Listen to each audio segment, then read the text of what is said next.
Nga pala Elias, nabalitaan mo ba? Nasabi baka raw pinatay si Lopez. Ako si Alondra. Hindi na ako nag-aaral. Tapos na ako ng high school. At isa akong albularya. Trabaho ko ang manggamot. Masyado nang mahaba yung paghihintay namin na mapatay kayo. Pagod na kami. Kaya tapusin na natin to.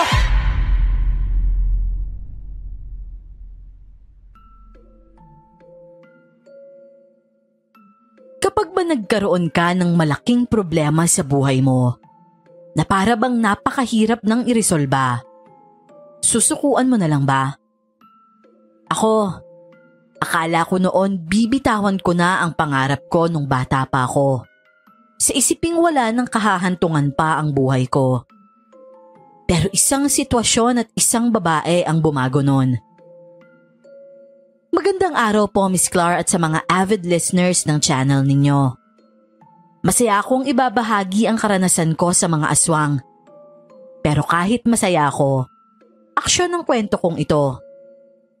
Itago nyo na lamang ako sa pangalan na hango sa horoscope ko. Ako nga po pala si Aries. At ito ang aking kwento.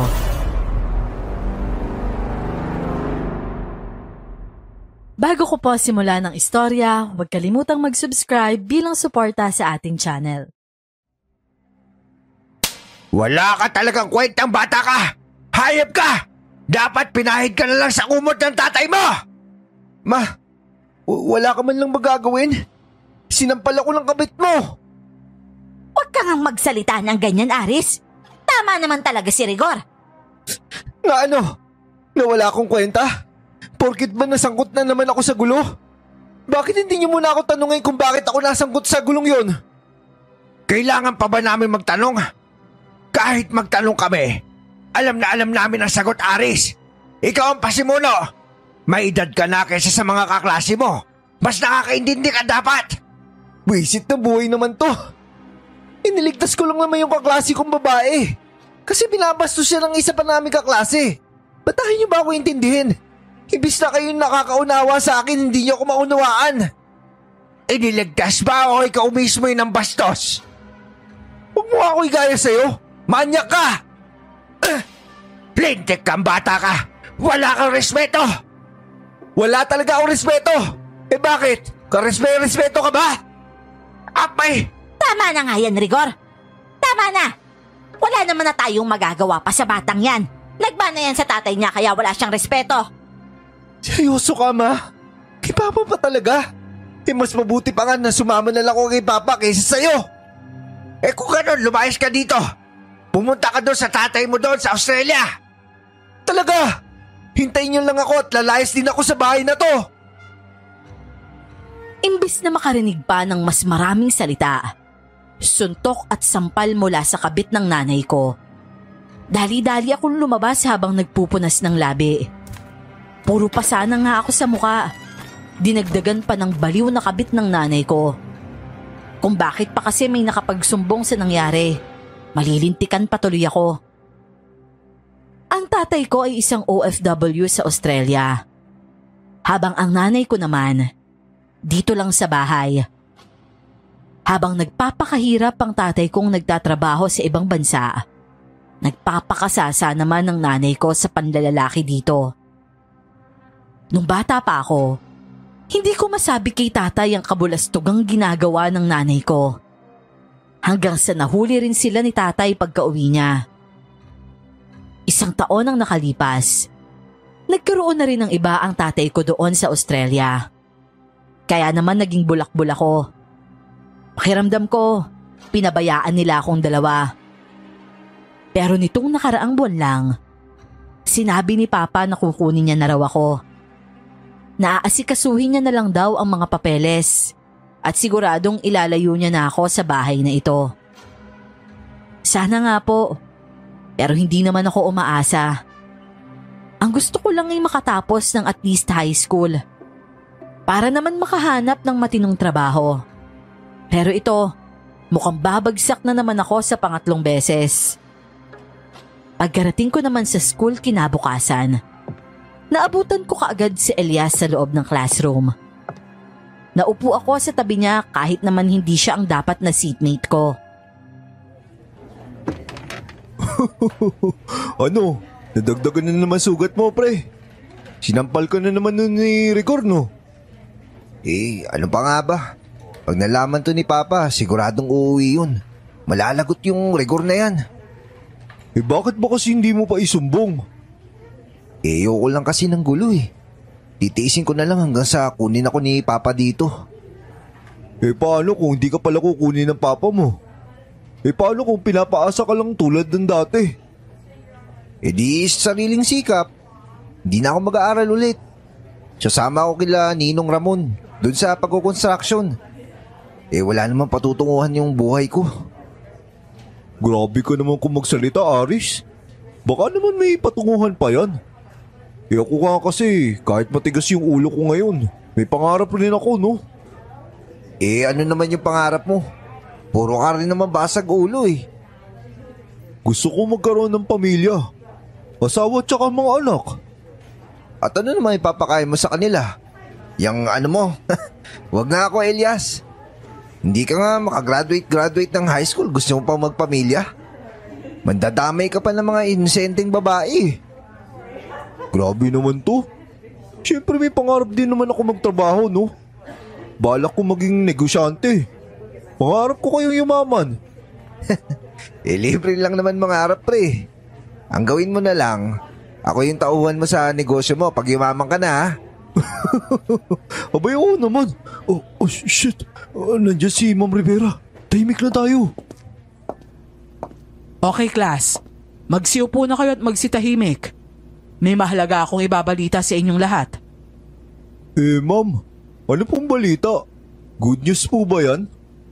Unfortunately, hindi ito isang magandang balita.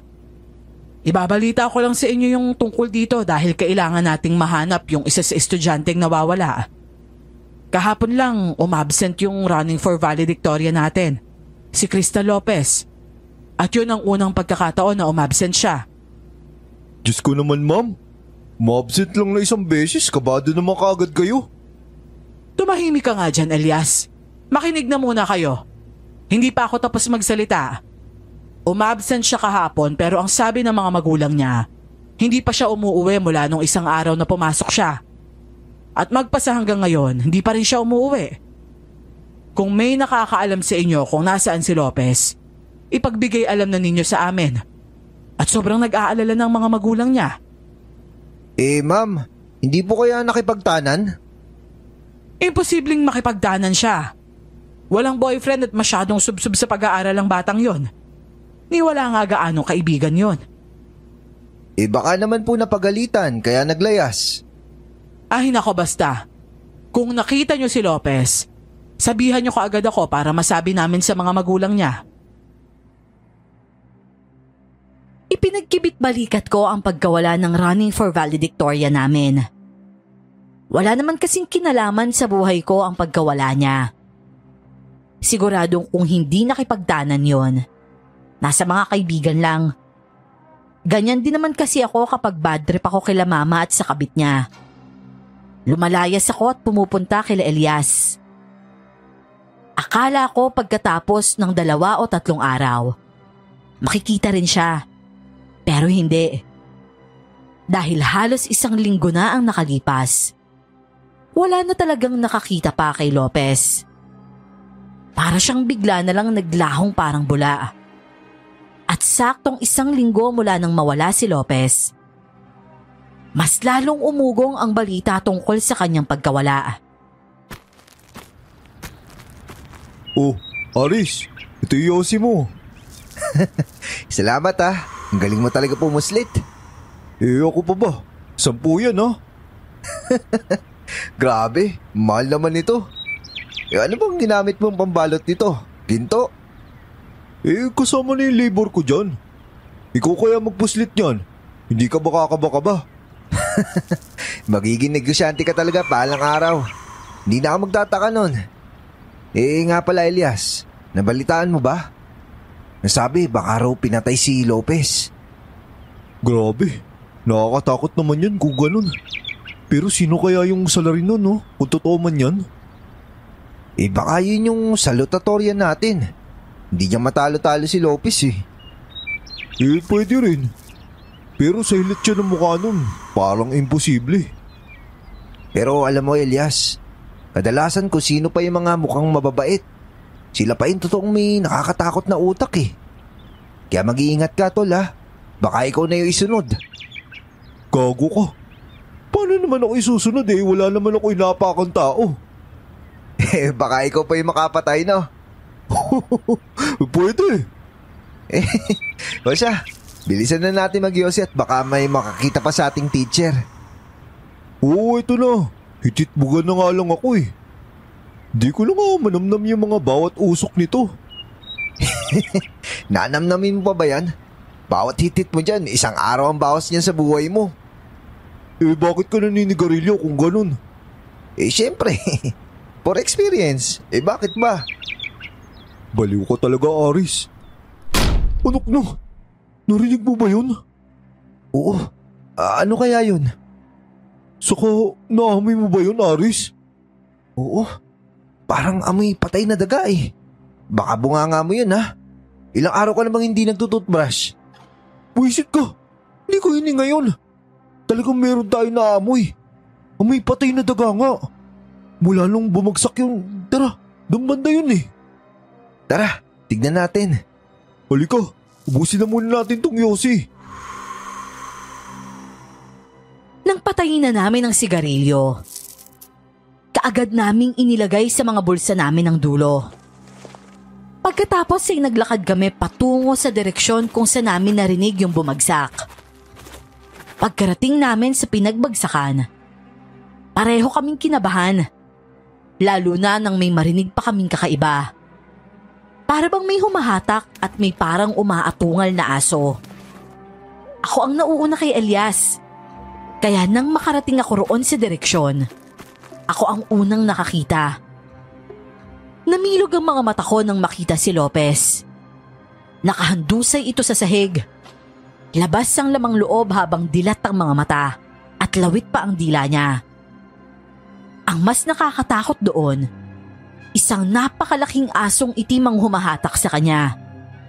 Hindi yun pangkaraniwang aso lang, dahil malaki yun. Mas matangkad pa kaysa sa amin ni Elias.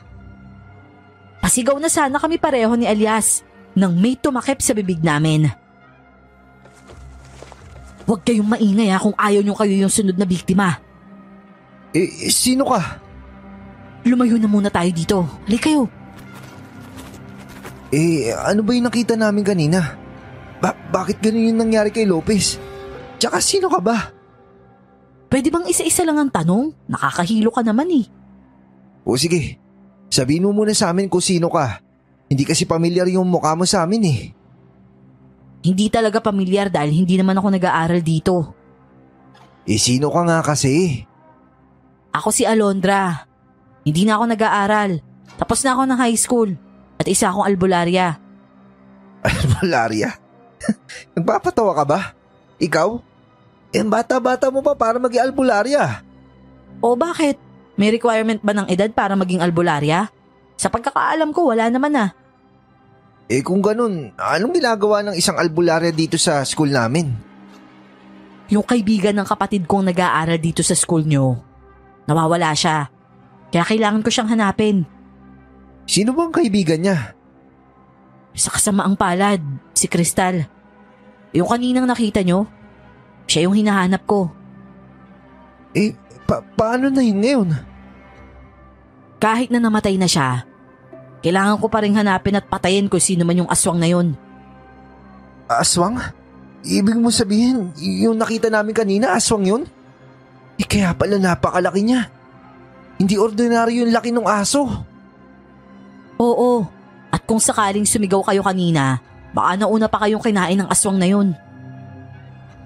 Seryoso ka ba? Talagang may aswang dito sa school? Ayon sa pagtatawas ko, oo. At ngayon nga, nakita mismo natin. Bakit hindi mo nalang pinatay yung aswang nung nakita mo kanina?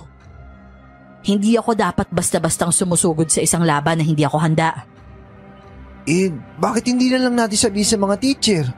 O kaya sa mga pulis? At sa tingin mo, sa panahon ngayon naniniwala pa sila sa aswang? Pagtatawanan ka lang ng mga pulis na yan. Isa pa, ang aswang isa sa mga teacher nyo dito sa school. Teacher? Sinong teacher? Hindi ko pa rin alam. Pero ngayong nasaksihan nyo, pwede ba akong humingi ng pabor? At ano namang pabor yun? Kung pwede sana, tulungan nyo akong malaman kung sino sa kanila ang aswang. Nahibang ka na ba? Paano naman namin malalaman kung sino yung aswang? Bibigyan ko kayo ng tips tungkol dyan. Pero una sa lahat, bibigyan ko rin kayo ng pangontra para naman hindi kayo magalaw ng aswang. Aris, pumayag na tayo. Kailangan natin ng pangontra na yan para hindi tayo sunod bilang biktima. Tama ka, Elias. Pero paano pa natin pagkakatiwalaan tong babaeng to?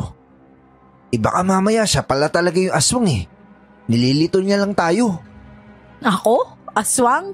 Mukha ba akong aswang? Nilingon ko si Alondra at tiningnan ang kanyang mukha. Doon ko lang napagtanto na ang ganda pala niya. Matangos ang kanyang ilong. Tsokolate ang kulay ng mga mata. At may mapupulang labi kahit na walang lipstick. Hindi ako nakapagsalita. Hindi kasi siya mukhang aswang. Dahil mukha siyang Diyosa. O ano? Ba't di ka makasagot? O siya, bukas magkita tayo. Magdadala ako ng bawang na pwedeng ipakain sa'yo. Para malaman kung aswang ka ba o hindi. Di ba takot yung mga aswang sa bawang? Ay nako, hindi na kailangan dahil palagi ako may dala niyan. Oh, eto. Oh, Elias, kita mo na oh. Nakakahawak pala to ng asin eh. Pumayag na kasi tayo, Aris. O sige na nga. Ano pa ba magagawa namin? Nadamay na kami dito eh. Mas mabuti ngang may alam kayo kaysa wala. Dahil kung wala rin kayong alam, pwedeng kayo na ang susunod na biktima. Kung sa bagay, tama ka. Kung ganun, anong dapat namin gawin para malaman namin kung sino yung aswang? Sa oras na bigyan ko kayo ng pangontra sa aswang, magiging ilag na sa inyo ang aswang. Hindi siya makakalapit ng husto sa inyo. Nasaan ba yung pangontra? Eto, mga kwintas to na ako mismo ang gumawa. Mapoprotektahan kayo ng mga kwintas na yan. Hindi kayo lalapitan ng mga aswang. Kaya dapat wag nyo yung huhubarin lalo na kapag nandito kayo sa school.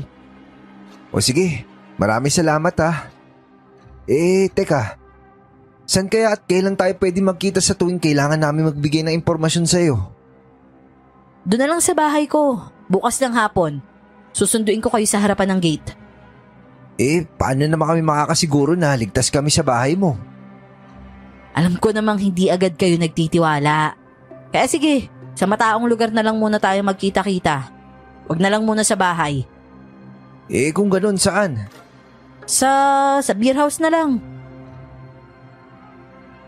Nagkagulatan pa kami ni Elias nang marinig ang sagot ni Alondra. Napatanong kami kung pwede bang doon kami mag-usap-usap. Ang sabi niya lang ay mag-uusap kami sa pinakadulong upuan para hindi kami mapansin. Nung una, hindi pa kami pumayag dahil baka hindi kami papasukin sa beer house. Pero ang sabi ni Alondra, kilala niya raw yung may-ari kaya papapasukin kami. Isa pa, nasa hustong gulang naman na kami. Pareho na kami ni Elias na lampas 18. Palibasa, pabalik-balik na kami sa 4th year high school. Kinabukasan, kaagad kaming nagsimulang manmanan ng mga teacher sa eskwelahan. Pero talagang nalilito kami sa kung sino dahil sa dami ng teacher sa school namin. At nang mag-lunch break na, naging abala kami sa may hardin. May hawak kaming papel at ballpen para ilista kung sino ang posibleng aswang. O ano, tol? Sino na magsusulat? Ako na ba? Ikaw na. Hindi nga ako nagsusulat ng mga pinapasulat ni ma'am. Yan pa kaya? Ewan ko sa'yo. Ako na nga talaga. O ito, susulat ko na. Sino ba sa tingin mo yung dapat natin paghinalaan? Una si Ma'am Marites. Mahilig siyang makipagchismisan palagi eh. Baka humahanap yun ang bibiktimahin. Okay, sige. si Ma'am Marites. Tapos, ilista na rin natin si Sir Robin. Baka strategy niya yung pagiging tahimik niya para hindi siya mapansin. Oo nga, pwede rin yan. Si Ma'am Rivera kaya? Pwede rin. Lalo na't bagong teacher lang siya. Kung iisipin mo nga naman, no? Nagsimula lang to nung dumating siya sa school. Hoy, kayo dyan. Anong ginagawa niyong dalawa? Naku, si Ma'am Rivera. Ma'am, ano po kasi? Sinusulat ko ho yung assignment namin sa English. Assignment sa English? Bakit ngayon mo lang yung ginagawa? Dapat sa bahay yung ginagawa Sorry ho ma'am. Hindi na po mauulit. Nakalimutan ko lang po talaga. Mabuti kung ganon. Ngayon ko lang din kayo nakitang nagsusulat Madalas, wala kayong assignment. Himala ata yan. Ma'am, nagbabagong buhay na po kasi kami. Abay, tama yan at nang makagraduate ka na. Ikaw rin, Elias. Umayos na kayong dalawa at hindi na kayo pabata. Yes, ma'am. Sure ball na, gagraduate na kami ngayong taon. Napailing na lamang si Ma'am Rivera at saka kami iniwanan doon. Pareho kaming napabuntong hininga sa takot. Mabuti na lang talaga at hindi kami nahuli. Dahil kung nahuli niya kami, siguradong mapupurnada ang plano. Kaya naisipan naming sa bahay na lang nila Elias mag-usap tungkol sa bagay na to. At pagkatapos ng klase, naghintay kami sa labas ng gate tulad ng napag-usapan. Akala namin hindi na darating si Alondra. Pero dumating siya pagkatapos ng 30 minutong paghihintay namin. Oh, ba't ang tagal mo? Ngayon lang natapos yung panggagamot ko Hindi naman pwedeng iwan ko sila. Ganun ba? Hindi mo naman kasi sinabi sa amin Dapat nagpasabi ka na muna sa ganitong oras ka makakarating. Muntik na kaming makauwi. Sa susunod magsasabi na ako sa inyo. Tara na, bago pa tayo abutin ng gabing-gabi. Saan ba yung beer house na sinasabi mo? Oh, hindi ba't mga basag ulong estudyante kayo? Sigurado ba kayo hindi nyo alam? Grabe ka naman sa basag ulo, Alondra. Oo, matigas nga ulo namin. Pero hindi naman kami sumasama sa mga basag ulo, no? Mababait kami, promise. Hindi nyo talaga alam? Hindi nyo alam na may beer house dito malapit sa school nyo? Ha? Hindi nga namin alam. Kung alam namin, magtatanong pa ba kami? Sinisiguro ko lang. Kasi tambayan din ng mga pasaway na estudyante yung lugar na yun Makikita nyo, maraming mga estudyante dun. Kahit menor? Walang minor de edad, syempre. Yung mga kagaya nyo lang, yung mga repeater.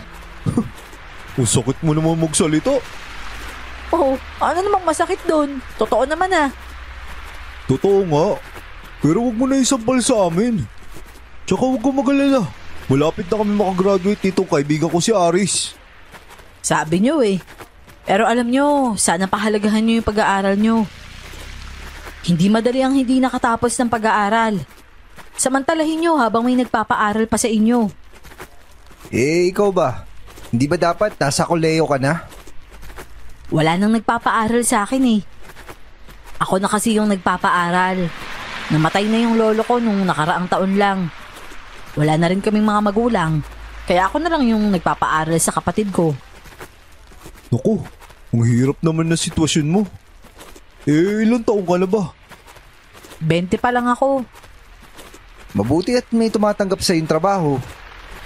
Puro racket lang ang meron ako. At itong pagtugis ko sa aswang, babayaran din ako ng mga magulang ni valedictorian. Ang sabi nila, ibibigay nila sa akin yung lahat ng kailangan ko para mahuli lang daw yung aswang na yon. Hindi na kasi sila naniniwala sa mga pulis. Lalo pa, ilang beses na silang pinangakuan. Kung may bayad naman pala to, bakit hindi kami kasama sa komisyon? Aray ko naman. Bah, hayaan mo na. Ikaw talaga napaka-negosyante mo talaga. Hayaan mo na yung bayad sa kanya. Para naman makatulong tayo kahit papaano. Marami ka namang pera, di ba? Inabaldas mo nga lang kung saan-saan. Huy, di ko inawaldas yung pera ko, no? Nilalagay ko kaya yun sa alkansya. Huwag kayong mag-alala, bibigyan ko kayo. Pero hindi ganun kalaki dahil graduating yung kapatid ko. Kailangan ko ring makaipon para may ipang-paaral ako sa kanya sa kolehiyo. Nakaramdam ako ng awa kay Alondra. Kung ako na may nanay at tatay pang sumusuporta sa akin, hindi nag-aaral ng maayos. Tapos siya ay todo kayod naman sa pagpapaaral ng kanyang kapatid. Kahit pa hindi naman siya isang magulang. Kahit ganun pa, kung ako rin ang nasa sitwasyon niya, ganun din naman siguro ang gagawin ko. Yun nga lang, nag-iisang anak kasi ako. Nag-iisa na nga, hindi pa minamahal ng tama ng mga magulang. Oh, nandito na tayo. Aba, may beer house pala dito. Ngayon ko lang nalaman to Abay, mabait pala talaga tayo, Aris, no? Hindi naman talaga tayo masama eh. Gusto lang natin maging masaya sa buhay. Kaya ginagawa natin lahat ng gusto natin. Halina kayo sa loob. Ang dami niyo pang drama dyan sa buhay. Tara, doon tayo sa may dulo. Pinareserve ko na talaga yan kay Mami Bikbik para sa atin. Oh, kilala mo nga talaga yung may-ari dito? Oo nga, tara na kasi. Oh, ano gusto niyo kainin at inumin? Di ba parang tayo lang yung naiba kung hindi tayo order ng beer? Hindi porket nasa beer house ka o order ka na ng beer. Umorder na lang tayo ng soft drinks, hindi pwedeng magpakalasing. Tama nga naman si Alondra. Saka ano na lang sasabihin ng tatay mo kapag umuwi kang lasing? Ako kung uuwi akong lasing, suntok talaga yung aabuti ko kay Rigor. Puro bangas na nga yung mukha ko, kaya tama na to. Kaya nga soft drinks lang para sa mga batang gaya nyo. Grabe ka naman sa bata. Ilang taon lang naman yung agot mo sa amin Ang dami pang satsat. Order na nga tayo ng soft drinks at saka sisig. Umorder na nga kami noon. Ilang saglit lang nang maibigay na sa amin ang mga in-order namin. Nagsimula na rin kaming mag-usap tungkol sa mga nalaman namin ni Elias. Sinabi namin kay Alondra ang lahat ng naobserbahan namin at pinag-isipan niyang maigi kung sino sa kanila ang dapat na paghinalaan. Sa tingin mo, sino kaya yung pinakakahinahinala sa kanilang anim? Sa kanila, dalawa lang naman yung pwede nating pagdudahan eh. Ang principal niyong si Sir Torres, tsaka yung advisor niyong si Ma'am Rivera. Paano mo naman nasabi? Si Ma'am Rivera, tulad nga ng sabi niyo, bagong teacher lang siya sa school niyo. At nagsimula lang yung ganito nang dumating siya. Ganon din yung bagong principal niyo, si Sir Torres. Ang sabi niyo, ngayong taon lang din siya naging principal. Pero porke ba mga baguhan sila na yung aswang? Sa bagay, magandang tanong yan Kaya nga ang susunod niyong gawin, alamin niyo kung talaga mapagkakatiwalaan yung mga lumang teachers. Yung dalawa, ihuli niyo na munang manmanan. Oo, sige. Susubukan namin. Nga pala, Alondra. Paano kaya kung may biktimahin na naman ulit yung aswang? Kapag may biniktima siya ulit, ang magagawa lang natin iligtas yung susunod na biktima. Sana lang mailigtas natin. Kaya nga dapat mahuli natin yung aswang sa lalong madaling panahon bago pa siya ulit makapambiktima. Yun din ang hinihiling ko. Na sana hindi pa huli ang lahat. Pero sa sumunod na araw, pagpasok pa lang namin sa school ay kahindik-hindik na balita kaagad ang bumungad sa amin. Isang third-year student ang bumagsak mula sa 4th floor. Hindi ko na idedetalya kung gaano karumal-dumal ang sinapit niya. Talagang lamog siya pagbagsak. Sinadya siguro ng naghulog para hindi mapansing kinuha niya ang mga lamang loob ng estudyante. Pre, nakita mo ba yung lalaki estudyante na nahulog? Nakakasuka yung itsura niya. Oo nga sobra. Hindi ko akalain na makakasaksi ako ng ganung bagay sa buong buhay ko. Galing sa 4th floor yung nahulog Hindi kaya nasa 4th floor yung teacher? Hindi niya gagawin yun. Siguro, dinala niya muna sa 4th floor. Para akalain na doon siya nagtuturo. Sino kaya talaga? Kating-kating na talaga ako malaman yun. Kaya nga bilisan natin. Alamin natin. Kung huwag na lang kaya natin manmalan yung mga datihang teacher natin dito. Kagaya na sabi ni Alondra. Yung mga bago na lang para mas mabilis. Albularya yun si Alondra, di ba? Siguradong alam niya yan. Kung ganun, sige. Pagkatiwalaan na lang natin si Alondra. Kanino ba tayo magsisimula? Kay Ma'am Rivera. Tara! Sa pagmamadali naming malaman kung sino ang aswang na nambibiktima sa aming school, naniwala na kami agad kay Alondra. Hindi ko na inisip pa na baka yung mga dating teacher ay naging aswang. Mas naging makatotohanan ako. Yung mga baguhang dumating, siguradong sila ang salarin. Dahil advisor namin si Ma'am Rivera, siya nga ang una naming binantayan. Kahina-hinala si Ma'am, lalo na kapag lumalapit kami ni Elias sa kanya. Lumalayo siya tulad ng nasabi sa amin ni Alondra. Habang tahimik akong nakaupo sa may upuan ko, si Elias ang lumapit kay Ma'am para makipag-usap. Ma'am, mabaho po ba ako? Naligo naman po ako bakit layo kayo na layo sa akin? Ano ka ba naman, Elias? Masyado ka kasing dumidikit sa akin kaya lumalayo ako sa'yo. Ano bang kailangan mo at dikit ka ng dikit? Ma'am, gusto ko lang po sana magtanong. Kung pwede po na bigyan niyo po ako ng special project. Kaya po ako lumalapit sa inyo para hindi ako marinig ng mga iba kong kaklase. Nakakaya naman Gusto ko na po talagang gumraduate ngayong taon. At ano namang ipapa-special project ko sa'yo? Kayo pong bahala, ma'am. Kahit anong project, susundin ko po. Ano ka ba naman, Elias? Lumayo ka nga sa akin. Ang asim-asim ng amoy mo. Ma'am naman Imported kaya yung pabango ko. Ay nako, may allergy ako sa ganyang klaseng pabango. Lumayo ka na sa akin. Ma'am, ayaw niyo lang ako bigyan ng special project Oh, sige. Bibigyan kita bukas, lumayo ka lang sa akin. Parang masusunog ang ilong ko sa tapang ng pabango mo Yay!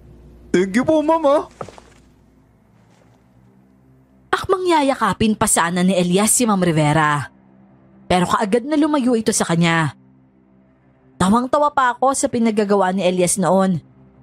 Wala rin siyang takot kahit na alam niyang pwedeng aswang nga si Ma'am Rivera. At nang matapos ang klase, hindi agad kami umalis sa school. Nag-abang kami na umuwi si Ma'am pero ang tagal niya talaga sa classroom. Malakas na talaga yung suspecha ko na si Ma'am Rivera yung aswang. Kanina sabi niya ang asim ko Tapos biglang matapang daw yung pabango ko. Halatang nagpapanggap na natatapangan na sa pabango ko. Baka itong amoy ng pangontra na aswang yung naamoy niya. Kaya nga alam mo, sangayon ako sa'yo. At saka tignan mo, anong oras na, hindi pa rin lumalabas. Baka may binabalak na naman yan. Kung may binabalak nga siya, anong gagawin natin? Paano yan, hindi natin kasama si Alondra? Sus, kayang-kaya natin yan, no? Nakita pa naman kung gaano kalaki yung aswang na asong nakita natin, di ba? Kayang-kaya tayong lapain nun ng sabay. May dala naman akong pangontra Huh? Anong pangontra? Hindi ka ba nagdala? Simula kasi nang ginawa natin to, palagi na ako may dalang bawang at asin. Naku, hindi mo alam kung kailan tayo may makakalaban na aswang dito. Ba't hindi mo ako sinabihan? Kailangan pa bang i-memorize yan? Alam mo na yan, Elias. Ano ba naman to? Teka lang. Ayun na si Ma'am. Palabas na Dali-dali kaming nagtago nang makitang papalabas na si Ma'am. Nang makadaan na siya sa pwesto namin, sumunod kami sa kanya. Sinundan namin siya hanggang sa makarating siya sa may kantin. Sarado na ang kantin kaya kahina-hinala ang pagpunta niya roon. At nang makakapasok na sana kami sa loob, bigla na lang may umilaw sa mukha naming dalawa. Yung guard pala yun. Kaagad niya kaming sinaway at pinagsabihang umuwi na. Kaya wala tuloy kaming nagawa kung hindi ang bagsak ang balikat na umuwi. Lintik na. Muntik na natin mahuli si Ma'am Rivera. Sumingit pa yung guard na yun. Teka. Hindi ka ba napapaisip, Elias? Ano? Hindi kita maintindihan. Explain mo kaya. Nag-iikot-ikot naman pala yung guard, di ba? Ba't hindi niya nalalaman kung sino yung aswang? Hindi kaya kasabot din yun? Oo nga no. Ano? Itutumba na natin si Manong Guard. Kasi kung kasabot siya ng aswang, hindi natin siya pwedeng tanungin. Baka magsumbong siya sa amo niyang aswang. Pero kung kasabot siya, ba't niya tayo pinauwi? Kaya nga no. Kasi pwede naman tayong hindi pauwin para mabiktima tayo. Medyo weirdo nga. Ano kaya talaga yung tinatago nila sa school natin, no? Hindi na rin nila masyadong pinapansin yung krimen. Parang baliwala lang. Bukas na bukas, maging masanda tayo. Dapat hindi na tayo magpahuli kay Manong Guard. Tama. Magpabackup na rin tayo kay Alondra. Hindi pa nga nagpapakita sa atin si Alondra simula nung sa beer house eh. Hindi natin alam kung saan siya nakatira. Oo nga. Nasaan kaya yung babaeng yun, no? Hindi namin alam kung saan ba nakatira si Alondra. Kaya naman para malaman namin, nagtanong-tanong kami. Naisip namin na kung talagang isa siyang magaling na manggagamot, malamang nakilala siya sa kabilang baryo. At hindi nga kami nagkamali. Dahil kilalang kilala siya. Ang daming nakapagturo kung saan siya nakatira. Aris? Elias? Oh, ba't kayo nandito? At paano niyo nalaman yung bahay ko? Hinanap namin yung bahay mo kasi kailangan namin ipaalam yung mga nalaman namin. Nalaman nyo? Alam nyo na kung sino yung aswang? Hindi pa. Pero mukhang mahuli na namin siya. Kung ganun, pumasok kayo dito sa loob ng bahay ko. Sabihin nyo sa akin kung ano yung mga nalaman nyo. Pinapasok kami ni Alondra sa loob ng bahay niya. Pagpasok namin, kaagad na bumungad sa amin ang amoy ng kandila, langis at mga dahon-dahon. Literal na albularya talaga ang nakatira dito sa bahay nila. Malalaman kaagad dahil sa amoy. Maging ang mga nakadisplay sa bahay ay puro santo. Pinaupo kami ni Alondra at inalok ng kape na hindi naman namin tinanggihan. At saka namin sinabi sa kanya ang mga nalalaman namin. Nakakapaghinala yung gwardiya sa school nyo. Ano kayong tinatago niyan? Yun na nga eh. Kaya nga sana backupan mo kami bukas. Kasi balak namin sundan pa si Ma'am Rivera. Lalo na ngayon, may napansin na naman kaming kakaiba sa kanya. Yung gwardiya siguro alam niya. Pero hindi lang nagsasalita dahil pinagbabantaan ni Ma'am Rivera. At baka niligtas din kami ng gwardiya sa kapahamakan. Pwedeng ganun nga yung nangyari. Nga pala, magbaon kayo ng mga panglaban nyo sa aswang na yan ha? Baka mamaya bigla kayong sugurin ng wala ako. Mas maigi na yung handa kayo at may panlaban. Nagdadala naman ako palagi ng bawang at asin. Tama rin naman yan. Pero mas mabuti kung kumpleto kayo ng panlaban. Teka lang, kukuha ko. Oh, ano to? Yun yata yung buntot bagay, tol. May ganyan si Papa sa bahay namin. Tama ka, Elias. Buntot pagi to. Mukhang naniniwala yung papa mo sa mga aswang ah.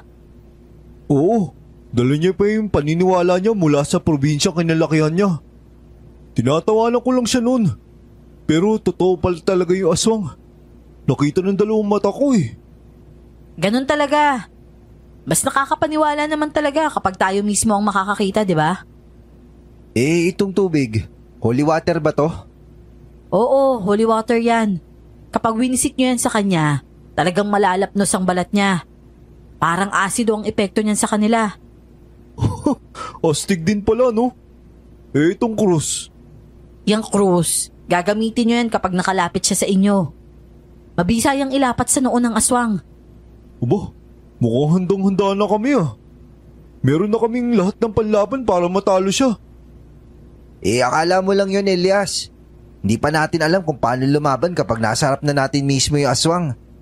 Dapat maghihanda rin tayo sa emosyon natin. Oo, tama si Aris. Hindi nyo alam kung gaano kalakas ang aswang. At huwag nyong hahayaan na mapangunahan kayo ng takot at kaba. Dahil siguradong hindi na kayo sisikatan ng umaga. Natakot ako sa sinabi ni Alondra. Bagamat alam kong pwedeng ganun nga ang mangyari, alam ko rin sa sarili ko na hindi pa ako lubos na handa. Kahit naman hindi maganda ang buhay ko, takot rin naman akong mamatay. Wala man akong konkretong pangarap sa buhay. Gusto ko pa rin namang mabuhay. Sa sumunod nga na araw, handang-handa na kami ni Elias. Pero umaga pa lang talaga, kabado na kami sa kung ano ang mangyayari. Hanggang sa matapos na nga ang klase, naghintay kami kay Ma'am Rivera.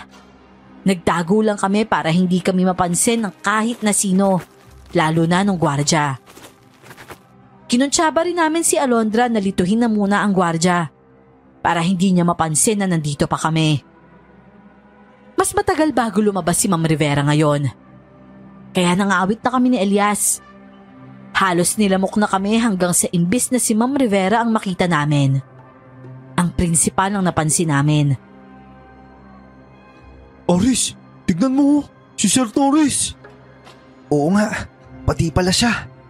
Huli na pala siyang umuwi ngayon?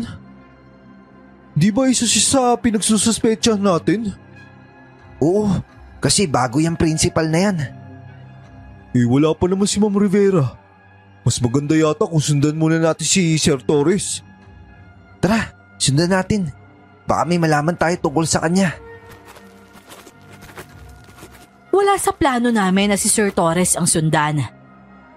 Pero yon ang ginawa namin para masiguro namin na wala siyang kababalaghang ginagawa. Sinundan namin siya hanggang sa lumiko siya papunta sa likod ng building ng school namin, kung saan kami naninigarilyo ni Elias. Pero mula nung makita namin yung karumal-dumal na krimen, hindi na kami umulit pa. Nang mas papalayo pa si Sir Torres, mas tumindi pa ang kaba namin at hinala. Hanggang sa nakarating na kami sa mismong lugar kung saan namin nakita ang bangkay ni Lopez. Aris, gago. Mukhang si Sir Torres nga yung aswang. Huwag kang maingay. Sumunod lang tayo. Pare, kinakabahan ako Ako rin. Pero huwag kang maingay. Kung ayaw mo tayo yung maghihapunan niya. Nanahimik na kami at sinundan si Sir Torres.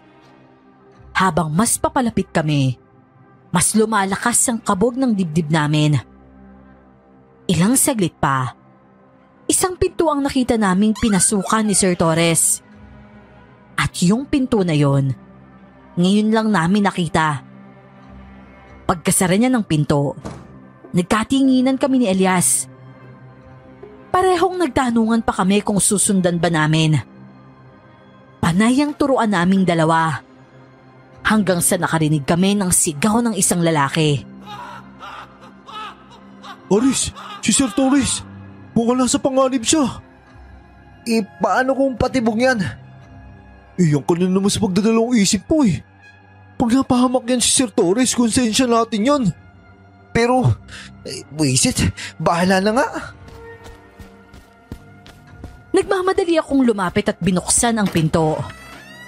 Sa pagbukas ng pinto, bumungad sa amin ng patay-sinding ilaw habang si Sir Torres ay sumisigaw at humihingi ng tulong. Kaagad kaming pumasok at doon pa lang namin nakita ang pares ng mga mata ng napakalaking aso. Tulong! Tulungan niyo ako! Elias, yung buntot pagi! Ito na! Halos lapain na siya nung aso. At kung hindi lang kami dumating, baka nakain na talaga siya. Kaagad na inilabas ni Elias ang buntot pagi sa kanyang bag at hinabol namin ang aso. Sinugod ko ang aswang at hinampas ko siya ng buntot pagi na kaagad ikinaalulong ng aso.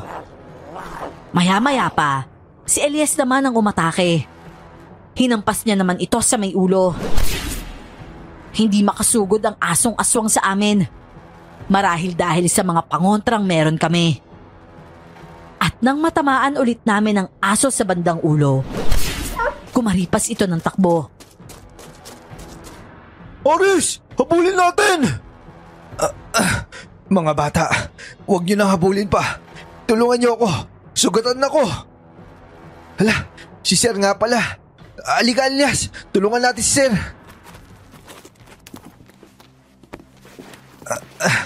Maraming salamat sa inyong dalawa. Kung di dahil sa inyo, baka nakain na ako ng asong yun. Napakalaki ng asong yun. Ngayon ko lang yun nakita. Sir, ano po ba kasi yung ginagawa niyo dito? Napakadilim dito at napakabaho. May kinukuha lang akong gamit dito. Bodega kasi ito eh. Oo nga no. 4 na taon na ako nag-aaral dito pero ngayon ko lang nalaman na may bodega pala dito.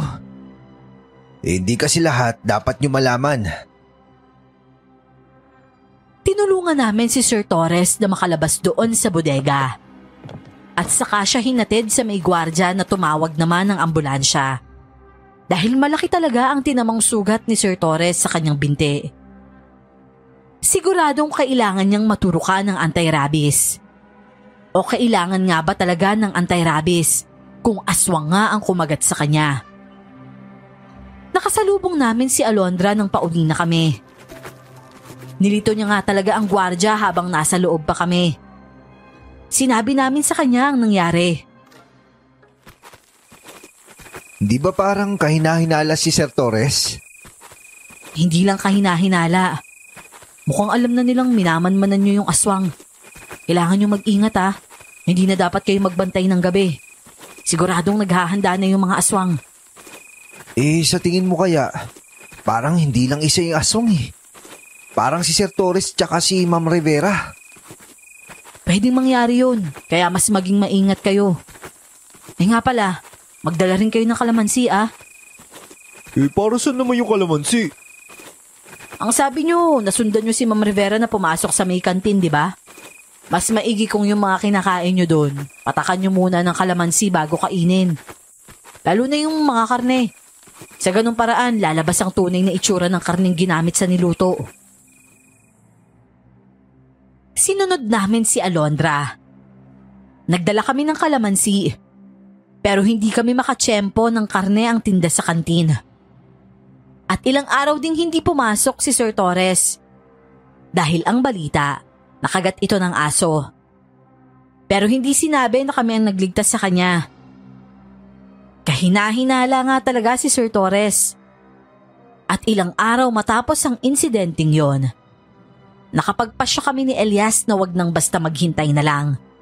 Nakailangan na naming umaksyon para umusad ang paghahanap namin sa aswang. Kaya naman pinuntahan namin ang bodega para subukang maghanap ng ebidensya. Lunch break at hindi kami kumain para lang doon. Pagpasok namin sa loob ng bodega, isang nakakasulasok na amoy agad ang nanuot sa ilong namin. Naamoy na namin ito nung isang gabi, pero ngayon lang namin mas naamoy. Naghanap-hanap kami roon ng ebidensya hanggang sa may makita akong isang apron. Elias, dito oh. May apron dito. Oo nga no. Bakit kaya may apron dito? Hindi kaya ginagawang katayan nitong bodegang to? Tara, maghanap pa tayo. Baka may makita tayong kwarto o anong pwedeng pagtaguan ng bangkay. Naalala mo? Nawawala rin yung katawan ni Lopez, di ba? Oo, o siya, maghanap-hanap pa tayo. Pero wala namang pinto eh. Tignan mo. Puro naman mga shelves dito. Upuan tsaka mga lamesa lang. Puro pader lang eh. Subukan natin katukin yung mga pader. Kita mo na, kahoy yung ginamit dito. Kung kahoy, ano naman? Di ibig sabihin, may kwarto pa sa kabila. Wala naman pinto sa labas, di ba? Saan kaya yung pinto kung ganun? Ay nako, pinapasakit mo lang yung ulo natin ah. Oh, alam ko na. Paano kaya kung sa isang classroom pala yung daan? Oo nga no. May utak ka rin pala, Elias. Akala mo sa akin walang utak? Meron naman, kaso hindi mo madalas gamitin. Grabe naman to. Gaganti pa sana ng pang-aasar si Elias. Pero narinig na namin ang pag-ring ng bell. Indikasyon na tapos na ang lunch break. Wala kaming nagawa kundi ang bumalik sa may classroom. Buong akala namin, hindi na masusundan pa ang pagkamatay ng estudyante sa amin.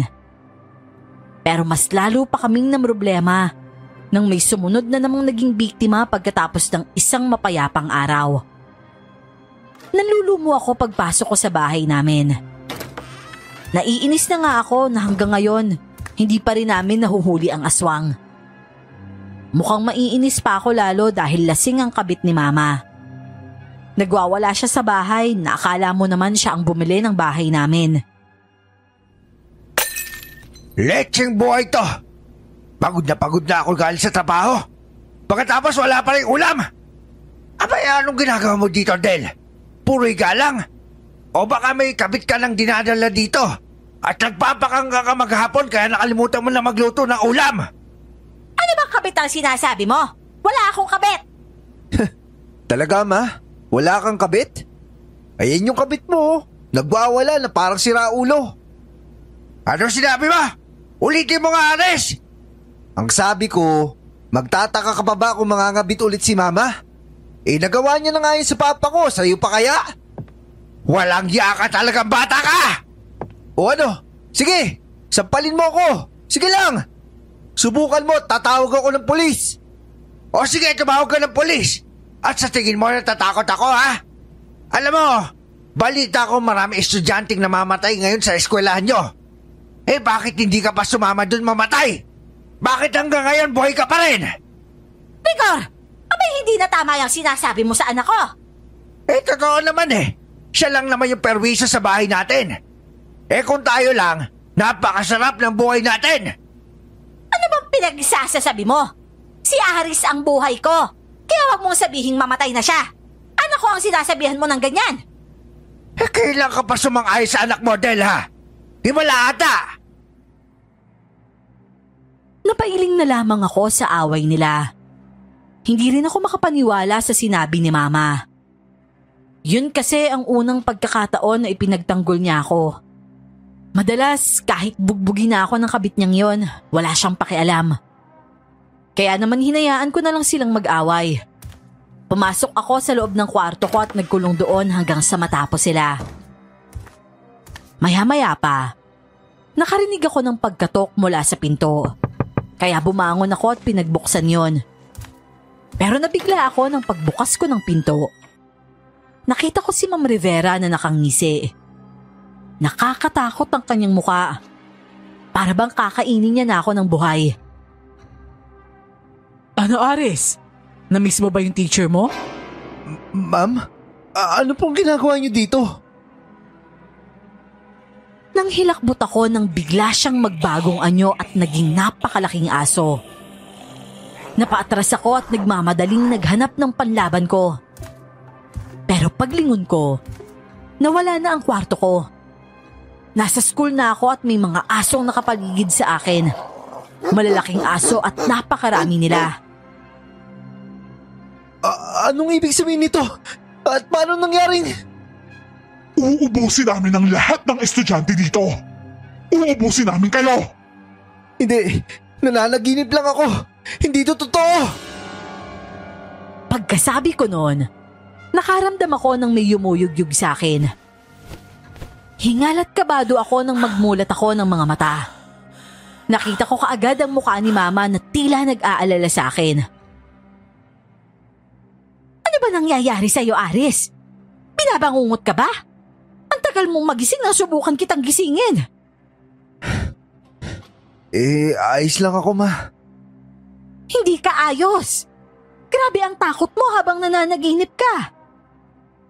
Panaginip lang po yun. Walang ibig sabihin. Malaki na ako para matakot sa panaginip. Abay kung hindi maganda ang panaginip mo o kung binabangungot ka, ibig sabihin yan. Ano namang ibig sabihin nun? Baka may gustong ipahiwatig sa'yo. Nagbabanta. Paano kung sabihin ko sa inyo na papatayin ako ni Rigor sa panaginip ko? May ibig sabihin ba yun sa inyo? Aris, anak, yun ba talagang napanaginipan mo? Ilang beses na akong binubugbog ng kabit mong yan. Kaya ano sa tingin mo? Baka isang araw, mapatay na lang ako ng kabit mo, saka mo palang maisipang hiwalayan yan. Ang totoo nga niyan. Gusto ko na talaga siyang hiwalayan, pero... Pero ano? Mahal mo kasi, Mama. Mas mahal mo siya kaysa sa akin na anak mo, kaya hindi mo mahiwalayan. Anak naman, huwag ka namang magsalita ng ganyan. Ma, mabuti pa umalis na lang kayo sa kwarto ko. Baka hanapin kayo ng kabit mo, baka pati ako pagselosan. Anak, makinig ka sa akin. Ma, alam mo, nadidiri talaga ako kapag tinatawag mo akong anak. Aris, oo at nagkamali ako bilang asawa. Alam ko yan. At ang pagkakamali ko bilang asawa, nakaapekto sa pagkakamali ko bilang ina sa'yo. Pero huwag kang mag-alala dahil itatama ko rin ang pagkakamali ko. Pagkatapos nun sana naman mapatawad mo pa rin ako. Hindi ko alam kung maniniwala ba ako kay Mama. Yun kasi ang unang pagkakataon na nagsabi siya sa akin ng ganon. Para bang totoong-totoo yung mga salita niya. Hindi madrama ang mama ko. Masasabi ko ngang matalas ang dila niya. At yun siya simula pa nung bata pa ako. Kaya may parte sa akin na gusto kong maniwala. Matapos ang bangungot na yon, nahirapan na akong makatulog ulit. Kaya kinaumagahan, talagang hikab ako ng hikab. Muntik pa nga akong malate. At pagdating naman ng lunch break, hindi na iwasan ni Elias na mapansin ang itsura ko. Oh, Aris, ang laki yata na eyebags mo ngayon. Anong ginawa mo kagabi? Hindi ako nakatulog na maayos kagabi. Binabangungot kasi ako Bangungot? Natatakot ka pa sa bangungot sa tanda mong yan? Baliw, hindi mo ba alam na merong namatay dahil sa bangungot? Alam ko. Pero sana, binaliwala mo na lang yun nang magising ka na. Tignan mo mukha mo, mukha ka tuloy zombie. Sino bang kayang baliwalain yung bangungot na meron ako? Ano nga kasi yung bangungot mo? Nakita ko kasi, hindi raw isa lang yung aswang dito sa school. Una si Sir Torres. Pagkatapos nun, lumingon ako. Bigla na silang dumami. Hala, parang may pinapahiwatig yung bangungot na yun Kaya nga hindi ko alam. Pero malakas din kutob ko na merong kinalaman yung bangungot kong yun sa mga mangyayari ngayon. Paano nga kaya kung talaga may ibig sabihin yun? Maigi siguro kung sabihin natin yan kay Alondra. O sige, sabihin natin sa kanya mamaya pag-uwian. Teka lang, bibili lang ako ng makakain natin. Ako lang bahala. Baka tumapon pa yung pagkain dahil sobrang puyat mo Mabuti pa nga. Salamat Elias ha. Oh, ito na yung lunch natin Karne ngayong araw. May dala ka bang kalamansi dyan? Meron ako. Hindi ko kinakalimutan. O sige, ipatago na lang natin ipiga ito sa pagkain. Oh, eto na nahiwa ko na. Pipiga ko na ha. Grabe. Anak ng... matabal ng tao yan? Oo, gago. Huwag kang maingay. Teka lang Elias. Hindi ko kayang tignan. Nakakadiri. Sa sobrang pandidiri ko nang makita ko ang mga laman loob na nasa plato. Nagmamadali akong tumayo mula sa may silya at tumakbo palabas ng kantin. Mabutit nakarating pa ako sa banyo. Doon ako sumuka ng sumuka. Sa isipin ko makain kami araw-araw sa kantin. Pagkatapos, may ganong mga sahog pala. Aris! Uy! Ano na? Kumusta na? Teka lang pre. Ayaw matigil na suka ko. Bilisan mo sumuka dyan. Matatapos na yung lunch break natin. Papasok pa tayo sa kusina ng kantin. Bakit ba? Ano ba gagawin natin sa kusina? Ano ka ba? Siyempre alamin natin kung sino sa kanila yung nagluto ng ulam na yun. Sigurado kung sino yung nagluto, siya na yung aswang. Oo, dahil wala namang magtatadad ng katawan ng tao at isasahog yun sa ulam kung hindi aswang eh. Teka, sa tingin mo ba, nagluluto pa yung mga yun? Kumakain na yung mga estudyante, di ba? Oo nga no, kailan natin siya hulihin? Siguradong madaling araw siya kung magluto. Huh? Kung ganun, pupunta tayo na madaling araw bukas. Nakakainis naman. Patagal ng patagal bago natin mahuli ang aswang na yan. Wala tayong magagawa kundi maghintay tayo hanggang bukas. Ano pa nga ba magagawa natin? Pero sana ito na yung huli. Sana mahuli na talaga natin yung aswang na yun. Nako Elias, maghanda ka dahil mukhang ito na yung pagkakataon na mahuli natin yung aswang. Sa pagkakataong ito, sigurado na ako na talagang mahuhuli na namin ang aswang. Kaya pagdating ni Alondra sa tapat ng school ng mag-uwian, kaagad kaming dumiretso sa bahay niya para paghandaan ang gagawin namin sa madaling araw. Sa dami ng hinanda namin, halos 10:00 na kami ng gabi natapos. Sinabi ko kay Alondra ang buong detalye ng bangungot ko. Pero syempre, hindi ko sinabi sa kanya kung paano ako nagising. At mukhang kagaya ng iniisip ni Elias, parang naniniwala rin si Alondra na may pahiwatig ang bangungot na yon. Nga pala Alondra, bago kami umuwi, may gusto lang ako sabihin sa'yo. Ano yun? Huwag mong sabihin na magtatapat ka sa akin na may gusto ka sa akin ha? Hoy, huwag kang assuming ha. Hindi yun yung sasabihin ko sa'yo. Mabuti naman kung ganun. Ano ba kasi yun? Tungkol to sa bangungot ko kagabi. At doon ko nga sinimulang isalaysay kay Alondra ang bangungot ko nung nakaraang gabi. Sinabi niya sa akin na maghanda ako. Dahil kung tama nga ang bangungot na yon, at kung marami nga ang aswang, kailangan maghanda kami. Muntik na naman akong awayin ni Rigor nang umuwi ako ng halos mag-aalas 11 na. Kung hindi lang siya hinarang ni Mama, siguradong bugbog sarado na naman ako. Mukhang nagiging consistent na ang pagiging mabait ni Mama sa akin. Siguro kasi natauhan na siya. Nakatulog ako ng mas maaga ng gabing yon. Siguro dahil sa pagkapuyat ko dahil sa bangungot. Pagkatapos, maaga rin akong nagising. 4:00 pa lang, umalis na ako ng bahay at nakaabang na si Elias at Alondra sa may likod ng school pagkarating ko roon. Una naming pinaakyat si Alondra sa mababang bakod. Mababa lang kasi ang bakod sa likod ng school namin. Dati pa nga kaming umaakyat dito ni Elias para lang mag-cutting. At pagkaakyat ni Alondra, sumunod si Elias at ako ang nahuli. Tahimik ang buong paligid. Pero naririnig namin ang tila mahihinang usapan at tawanan. Dumiretso kami sa kantin para tingnan kung naroon ba sila. At pagpasok namin sa may kantin, nakabukas na ang ilaw at naririnig namin ang kumukulo na para bang may niluluto. Sinenyasan ko si Alondra na ako ang mauuna. Kaya naman pumasok na ako sa loob. At nagimbal ako nang makita si Ma'am Rivera. Naghahalo siya ng ulam sa isang malaking kawali. Hindi lang yon, tama ang hinala namin dahil may mga nakahandang rekado na sa may lamesa. Mga putol-putol na karne ng tao. Aris? Anong ginagawa mo dito ng ganitong oras? Ma'am, ikaw nga talaga yung aswang.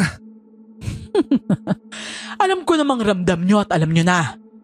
At hindi ka man lang natakot na mahuli. At bakit naman ako matatakot? Wala naman kayong magagawa dahil sa huli. Maisasama lang kayo sa ipapakain namin sa mga estudyante.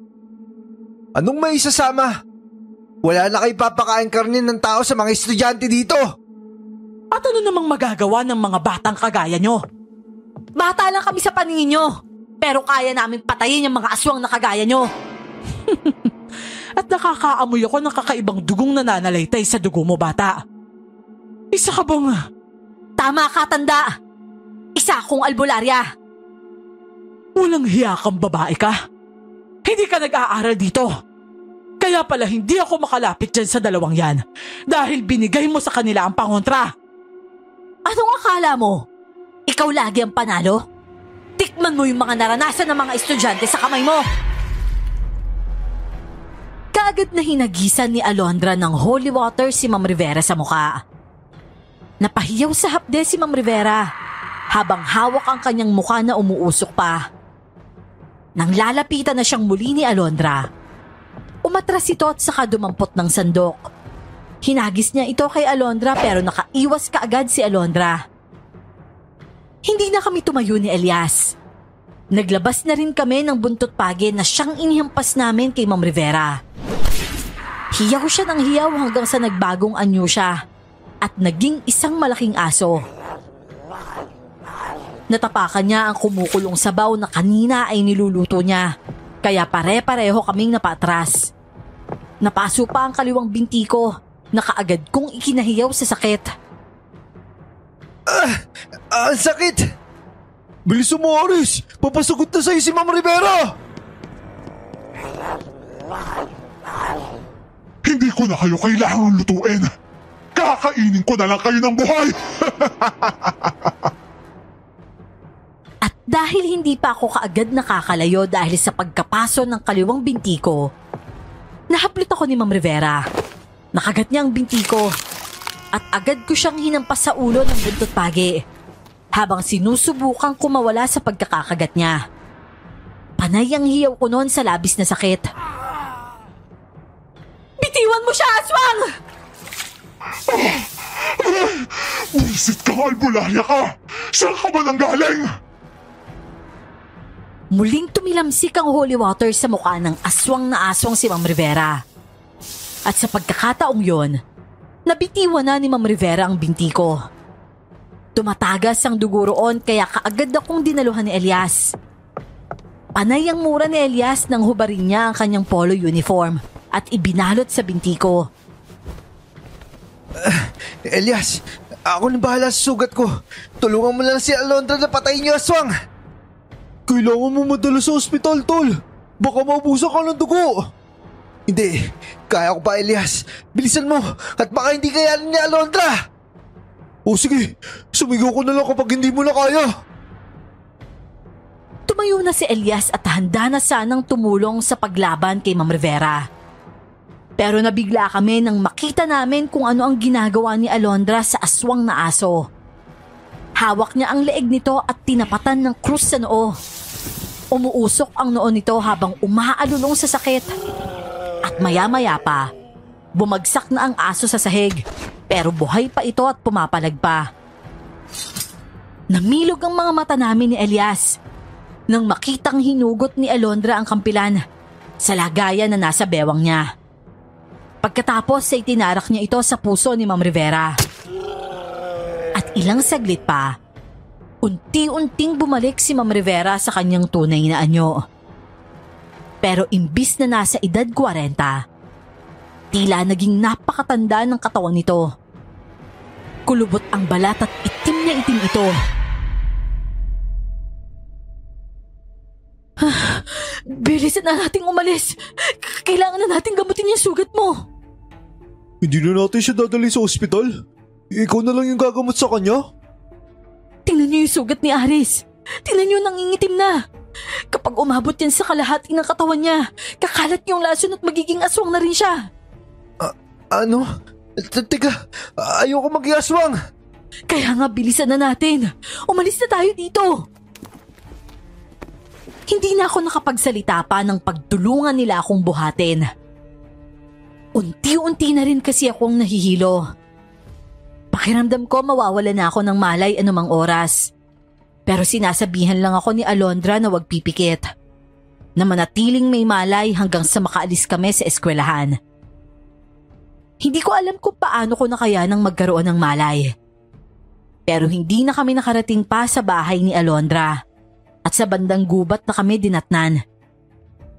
Inilapag nila ako sa damuhan pagkatapos inalis ni Alondra ang uniform ni Elias na nakabalot sa paa ko. Pagiging masakit to, Aris. Tiisin mo lang at huwag kang maingay. Oh, buwisit. Grabe lala ng sugat mo, Aris. Alam kong pwedeng mangyari to, kaya nagdala ako ng mga gamot. Diyos ko, Aris, alkohol! Napapikit si Elias nang buksan ni Alondra ang alkohol. Saka binuhos yun sa sugat ko. Napahiyaw ako sa sakit, pero tinakpan ni Elias ang bibig ko. At maya-maya pa, pinunasan ni Alondra ang sugat ko at naglabas siya ng luyang dilaw. Kinati niya ito sa dalawa at saka inilagay sa mga sugat ko. Nakaramdam ako ng hapde. Sobrang hapde. Pero ramdam ko rin na para bang sinisipsip ng luyang dilaw ang sugat ko. At maya-maya pa, inalis ni Alondra ang mga luya at pinilitan yon ng isa pang luya na hinati rin niya sa gitna. Sobrang hapdi nun at maiyak-iyak talaga ako. Munti ko na nga makagat si Elias. Pero ang napapansin ko, unti-unting nababawasan ng pangingitim ng binti ko. Ilang luyang dilaw din ang nagamit ni Alondra bago nawala ng tuluyan ng lahat ng kulay itim. Pagkatapos, binuhusan niya yon ng holy water at kumuha siya ng pantakip doon. Wala na ang kamandag ng aswang na yon. Grabe, mabuti marami akong dalang luyang dilaw. Paano ako makakauwi nito? Laki ng sugat ko. Doon ka muna sa bahay ko. Paano ko hanapin siya ni nanay? Hindi ako hanapin nun. Isipin niyang nasa school lang ako. Oo nga pala. May pasok pala mamaya. Kailangan ko pang bantayan tong si Aris. Baka kasi may natira pang kamandag yung aswang na yun. At pag nangyari yun, talagang magiging aswang siya. Alondra, maraming salamat ah. Bakit ka nagpapasalamat? Trabaho ko ang manggamot. Tsaka isa pa, kailangan mong gumaling dahil hindi lang siya ang aswang nakakalabanin natin. Ano? Anong ibig mong sabihin? Nagluluto ang aswang ng mga karne ng tao para ipakain sa mga hahawaan niya ng pagkaaswang. At lagpas 1 buwan na simula nang nangyari yung unang biktima niya. Ibig sabihin lang nun, may nayanggaw na siya. Ibig sabihin, pwedeng totoo yung panaginip ko? Hindi pwede lang, Aris. Totoo yun sa pagkakataong to. Marami siyang nayanggaw. Siguradong hindi lang mga guro yung nayanggaw niya, pati mga estudyante rin. Grabe naman yun. Akala ko tapos na yung laban natin. Hindi pa, Elias. Umpisa pa lang to. Kinabahan ako sa sinabi ni Alondra.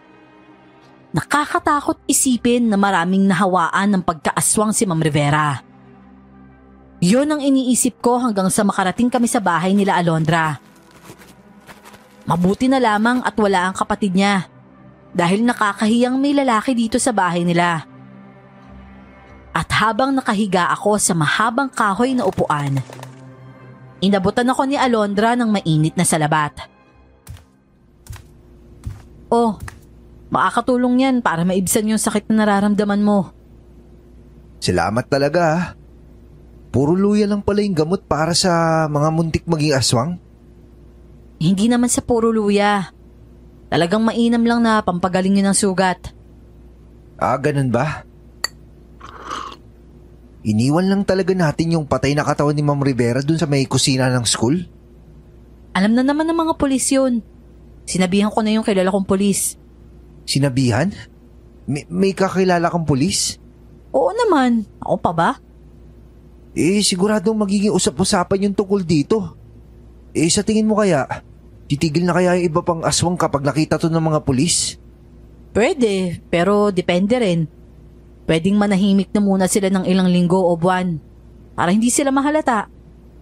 Pero yung mga estudyante at guro na nayanggaw, sana kaya pa natin silang maisalba. Paano maisalba? Kaya mo pa silang gawin tao ulit? Oo naman, kaya kong gawin yun. Hanggang hindi pa sila nakakakain ng buhay na tao, magagawa ko pa silang ibalik sa dati. Kung ganun, anong mga sinyalis na naging aswang yung isang tao? Nawawala sila sa sarili. O sige, maghahanap ako ng mga naging aswang na estudyante pagkatapos nito. Kailangan natin silang iligtas, di ba? Dadalhin ko sila sa'yo. Ang laki na talaga ng naitulong yun ng kaibigan mo sa akin. O siya, magpahinga ka na para magkaroon ka ng lakas at makauwi ka na mamaya sa bahay nyo. Mabilis lang akong nakatulog nang hayaan na ako ni Alondra. Hindi ko na namalayan ang oras dahil sa sobrang pagod at sakit na nararamdaman ko.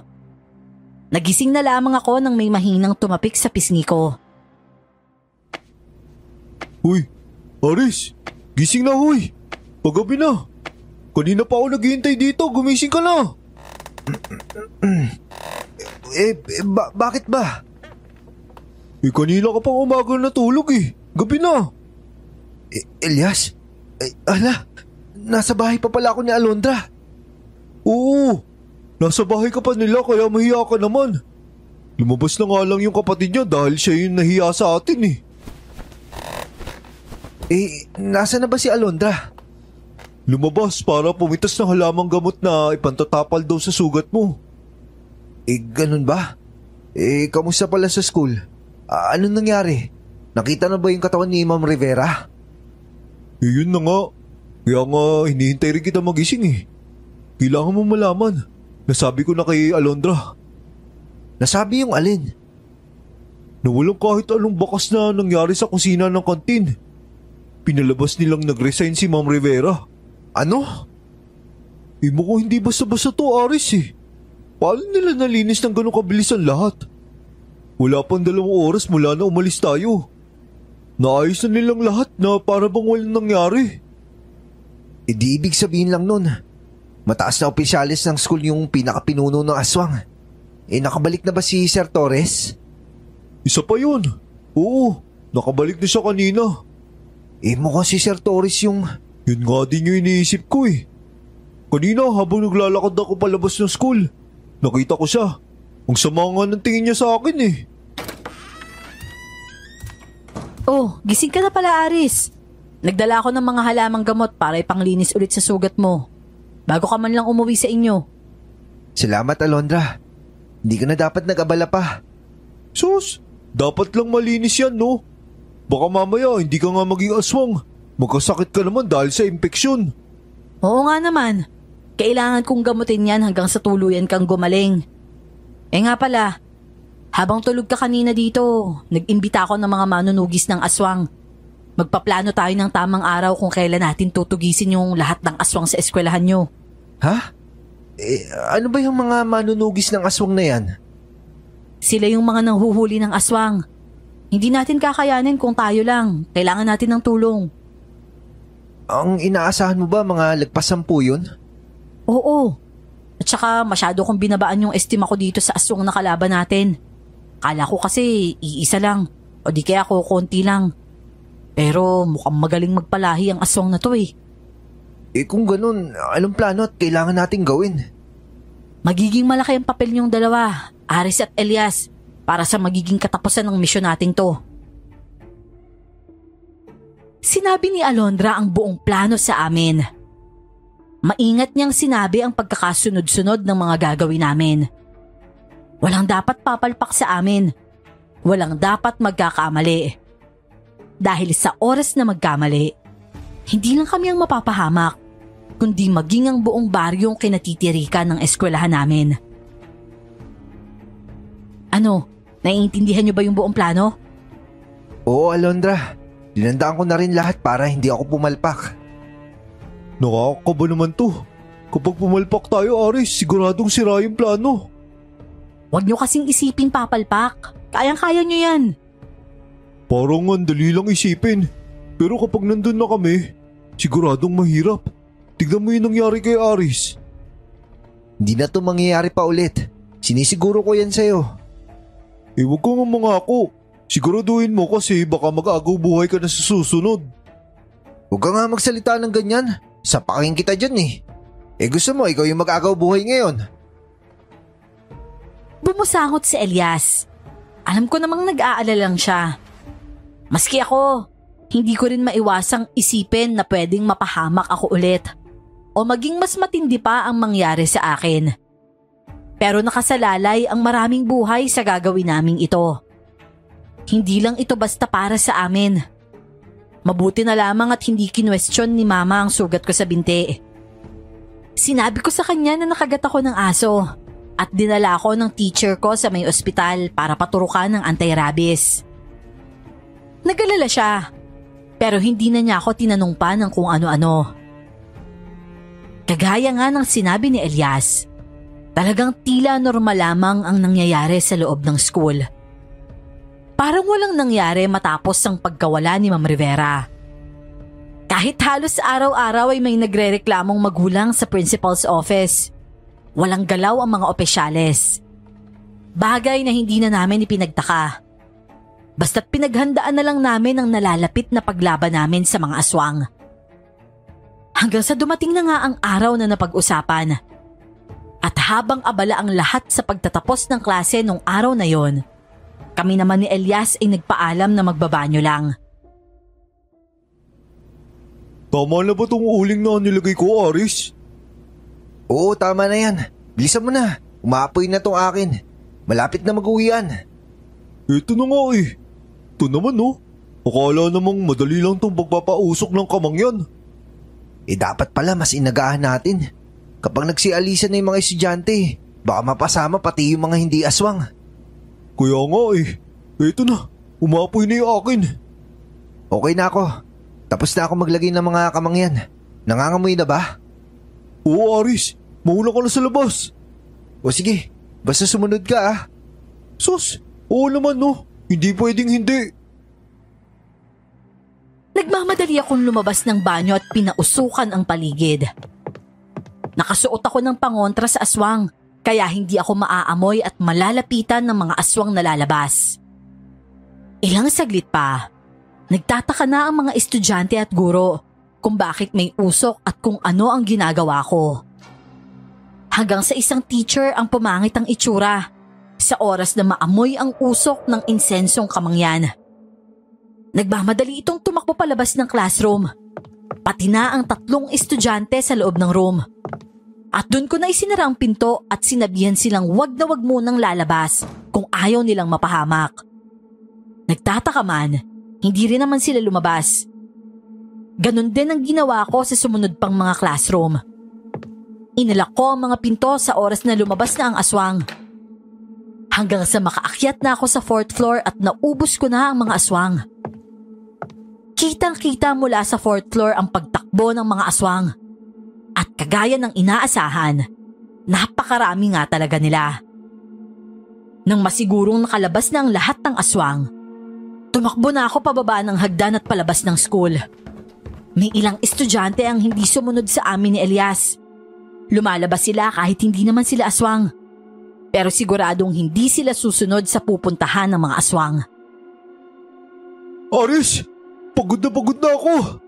Tisi mo muna yung pagod. Tutulong pa tayo kila Alondra. Akala ko ba ito lang yung mission natin? Matitiis mo ba na hayaan lang sila? Siyempre hindi. Kaya kaagad kaming tumakbo sa may gubat kung saan patungo ang mga aswang. Para silang nauulol dahil sa amoy na kanilang naaamoy. Yun ang dugo ng napakalaking baboy na ikinalat nila sa gubat. Nilagyan yon ni Alondra ng ritual na siyang magpapaakit sa mga aswang. At ilang saglit pa, nang makapasok sa gubat ang mga aswang, isa-isa silang naging napakalalaking aso. Gutom at tila nauulol na sila. Lalo na nang makita na nila ang baboy na pinapakain para sa kanilang lahat. Nilantakan nila ang patay na baboy hanggang sa unti-unti ay nanghina ang ilan at namatay. Ayan, namnamin niyo yung mga huling sandali niyo. Aris, Elias, sigurado ba kayong nandito na lahat? Hindi ko nararamdaman yung pinuno nila dito. Anong hindi? Paano hindi mo nararamdaman? Puro yan gawat na hawaan lang yung mga nandito eh.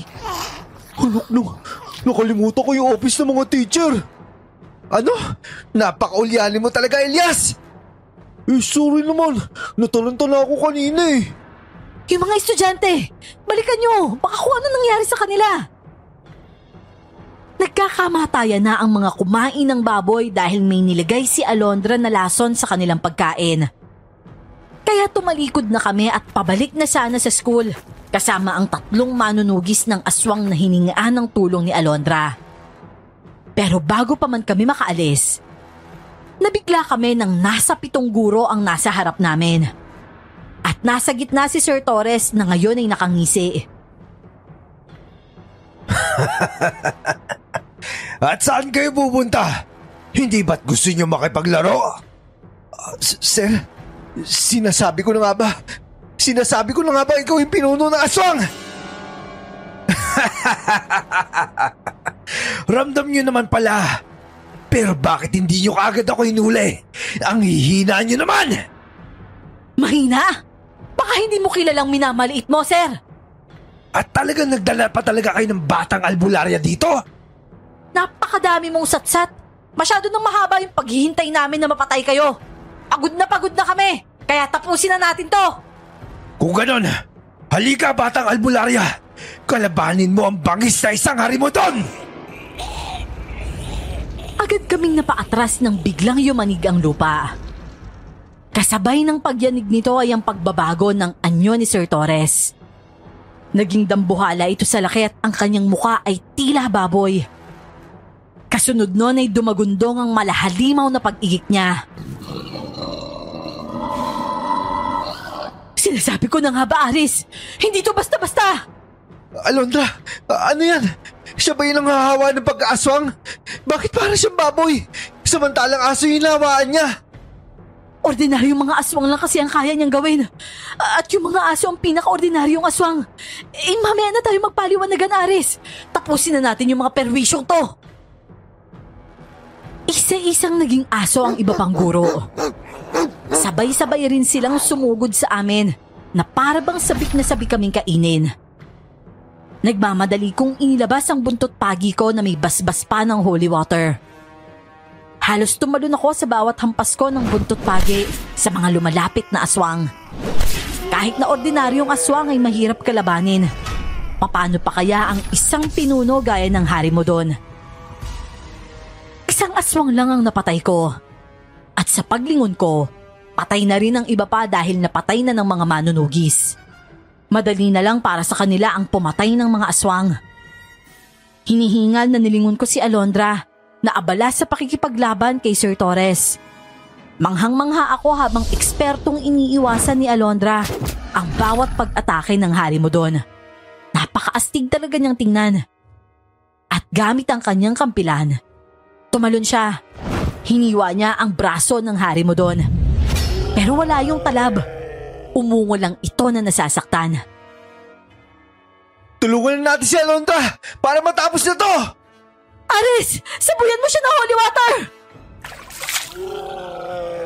Elias! Yung mga asin! Lintik ka, Sir Torres! Panggap ka pa ng panggap na nakagat ka pa ng aso! Mga panira kayo ng plano!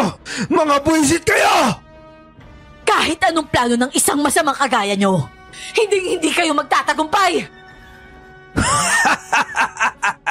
At sa tingin nyo magtatagumpay kayo, hindi kayo mananalo sa akin! Nang buong akala namin ay matatalo na namin siya, nahampas niya si Alondra.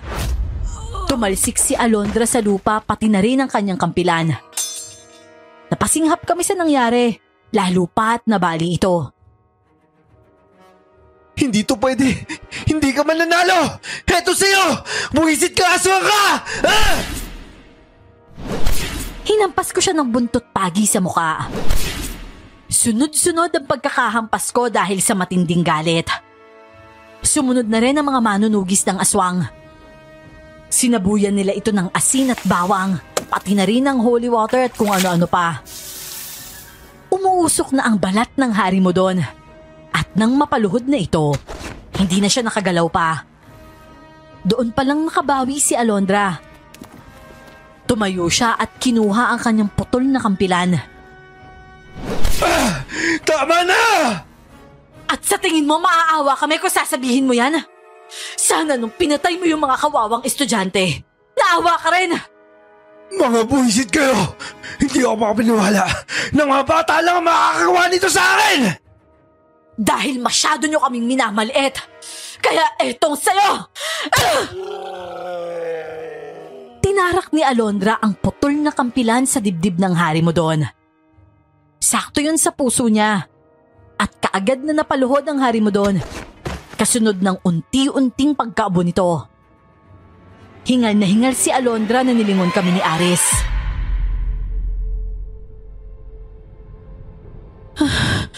Aris, Elias, tapos na.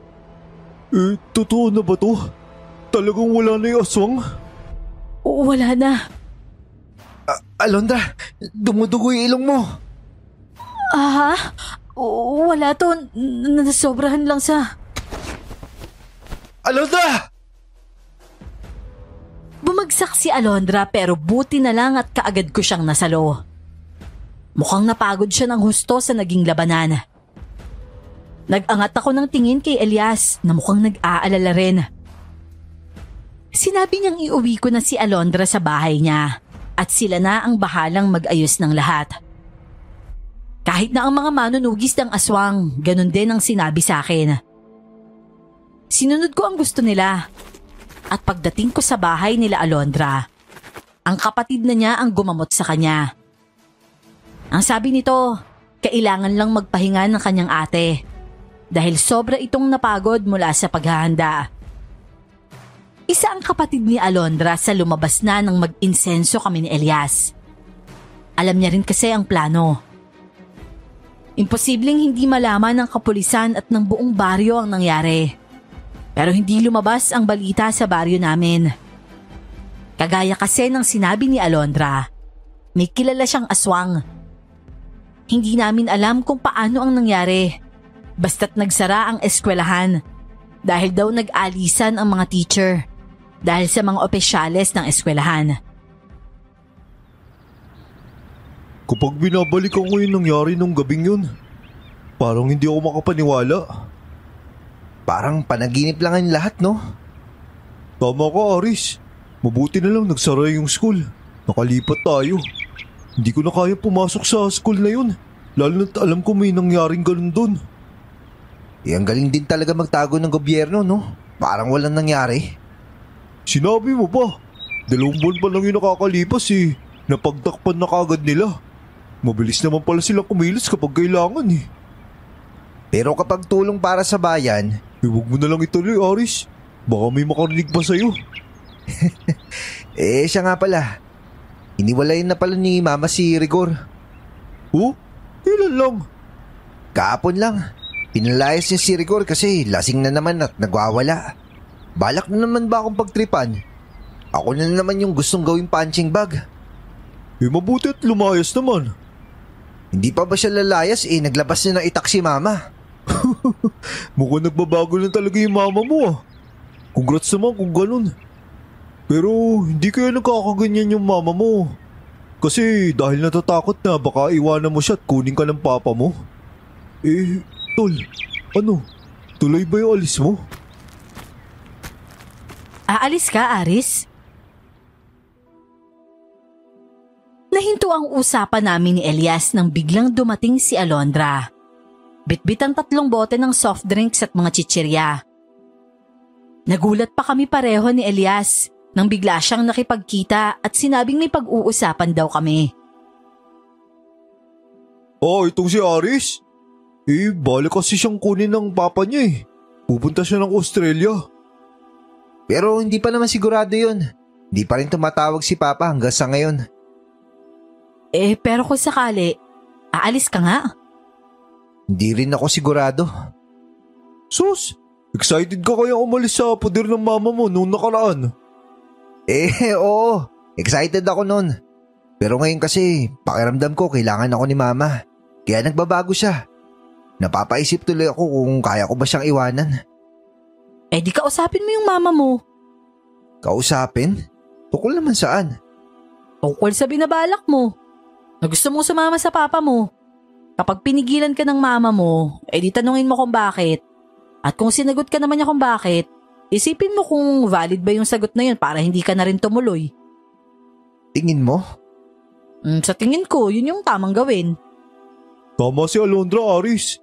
Mas maigi kung kausapin mo muna yung mama mo. O sige. Sa tingin ko, tama yan. Kakausapin ko si Mama. Siya nga pala, Alondra.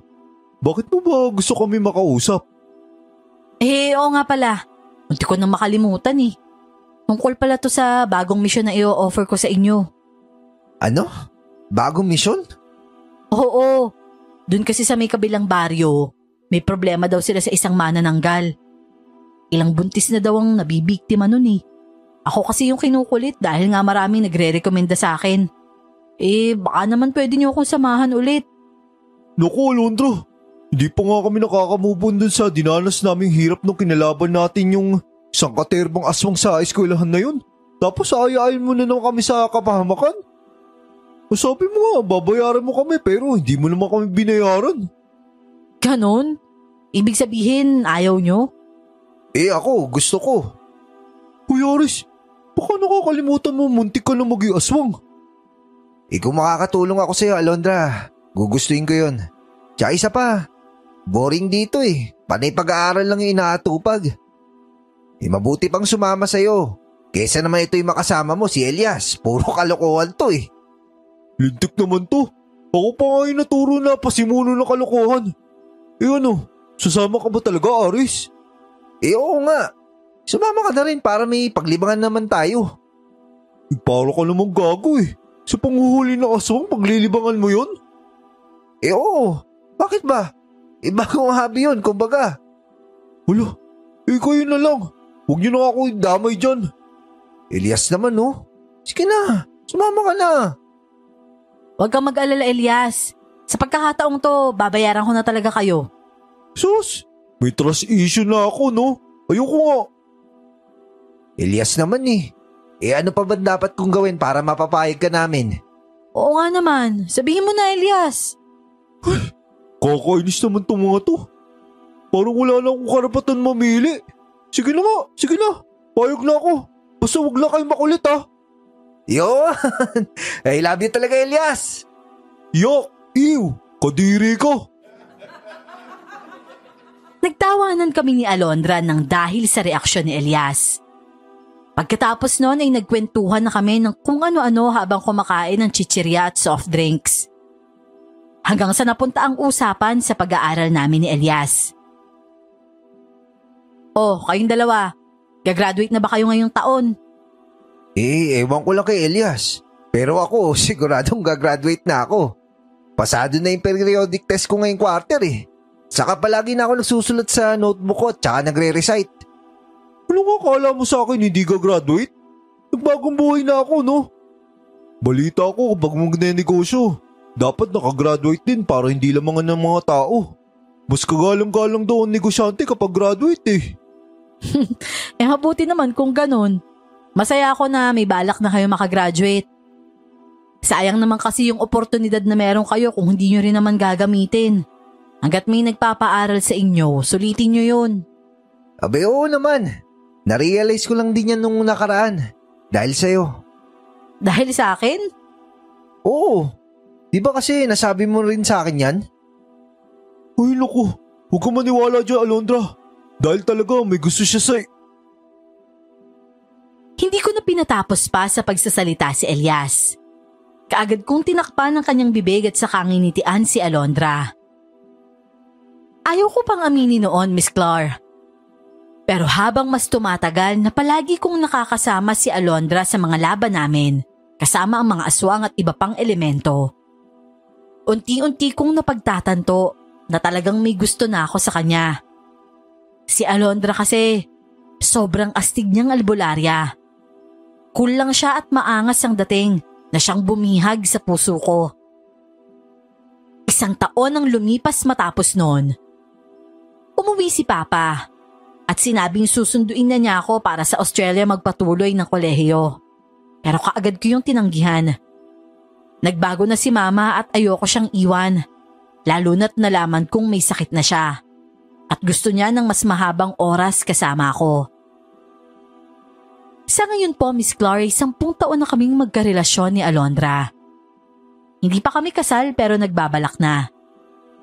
At sana po, nagustuhan ng mga listeners ninyo ang kwento kong ibinahagi sa inyo. Maraming salamat po sa inyo. Ako po muli ito, si Aris. Lubos na gumagalang.